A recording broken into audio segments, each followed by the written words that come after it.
Hi guys, welcome back to Sun 11 Quintaro. Kamusta po? So, meron pong mensahe, no? May mensahe ang universe, no?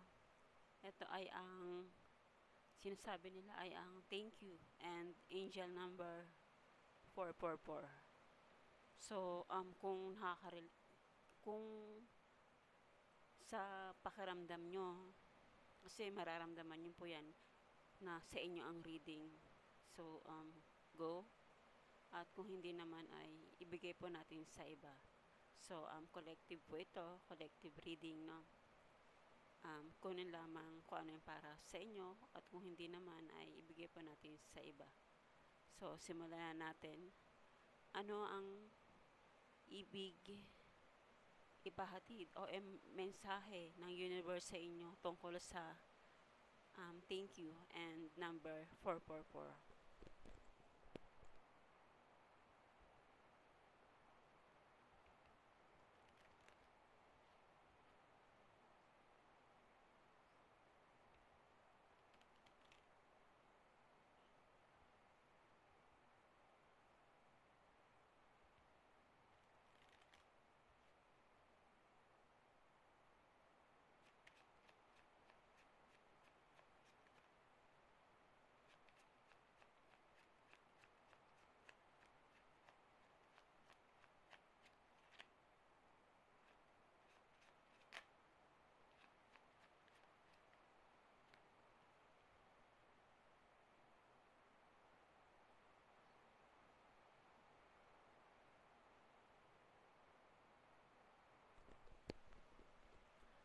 Okay, wow, ang ganda. Napakagandang mensahe po sa inyo ng universe. Claim it nyo po to. Napakaganda. Alam niyo ba kung gaano po kayo ka-stable? Alam niyo po ba kung gaano kayo ka-stable sa pera? Stable na stable. Very protected ang iyong financial. No?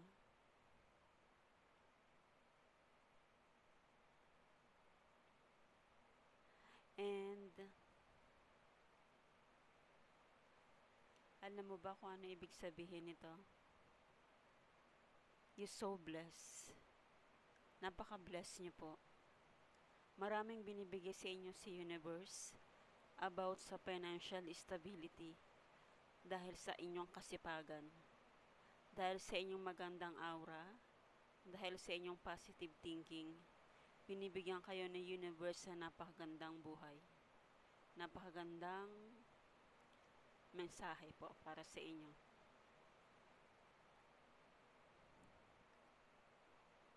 Siguro napakasipag ninyo, no? Napakasipag ninyo, you are magnet, no? Nagmamagnet talaga kayo ng financial, ng mga pera, no? Siguro maganda ang iyong trabaho, siguro mayroon ng kayong posisyon sa isang company, or meron na kayong mga naipon na pera, at marami na rin kayo sigurong na-invest, no? Kaya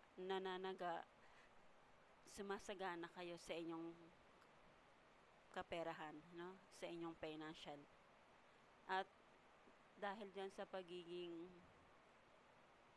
pag-protection mo, no? Pag-protektado mo sa inyong financial, nagkakaroon ka dito ng yung free, yung wala kang iisipin, hindi ka na nangangamba kung saan ka kukuha, hindi ka na natatakot na gumastos, no? Kahit magkano, kasi alam mong meron ka alam mong meron kang naitabi, no? Siguro napakagaling nyo din po mag-budget, kaya nandito yung pagiging yung talagang sobra, no? Sobra talaga ang iyong kaperahan, no? At talagang siguro nagre-relax ka, no? Nagre-relax ka kahit saan. Nagagawa mo kung anong gusto mo, no? Wow, napakaganda. Claim it niyo po to, no? claim it. And yes, yun na nga, tulad ng sabi ko kanina, siguro nakapagtabi na kayo ng naipon yung pera. No? Ayan no, siguro nakabili na rin kayo ng bahay or nagbabala kayo bumili ng bahay.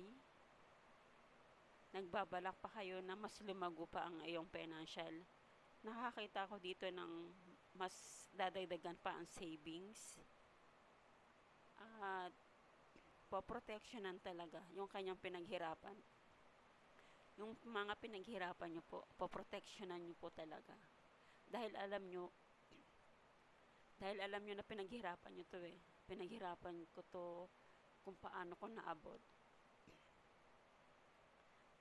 Dahil dyan sa kasipagan ninyo, no? And meron din mga nakikita akong parang nag-iisip din kayo bumili dito ng sasakyan. Or mas dadagdagan nyo pa yung mga investment ninyo. No? So pag dumating itong pera na to, so blessed, no? Grabe. Dahil sa talagang pinag-aralan nyo kung paano, talagang pinagsumikapan mo kung paano mo makukuha yung perang ganito. No? Mas makakaipon ka ng mas malaki. No? At proteksyonan nyo po ang iyong mga pinaghirapan. No? At huwag basta-basta ipagsabi. No? Ikip nyo po yung mga pinaghirapan ninyo. No? Kasi alam nyo na ba kapag